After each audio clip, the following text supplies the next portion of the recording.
Hello, guys.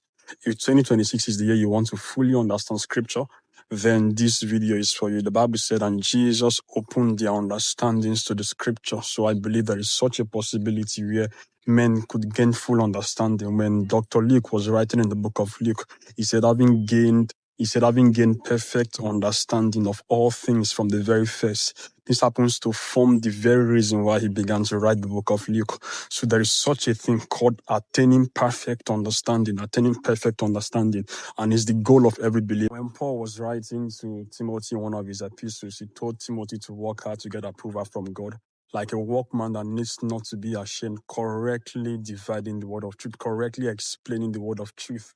You see, this happens to be one of the responsibilities that we are saddled with as ministers of the new covenant. Not just that we live our lives, but we are able to correctly explain scripture. And then in correctly explaining scripture, there are a lot of tools. For example, there's going to be an introduction to hermeneutical framework.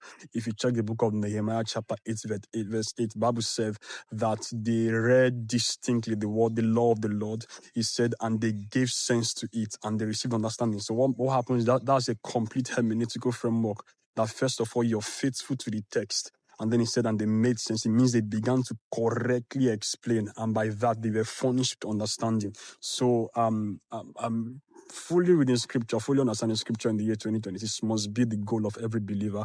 Join me. I'm going to be doing a series on TikTok, Instagram, Facebook, everywhere.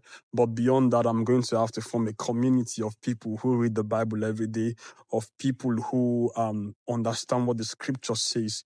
And then we are going to have weekly goals and monthly goals. So if you know that you want to truly understand scripture this year, please join us. Thank you.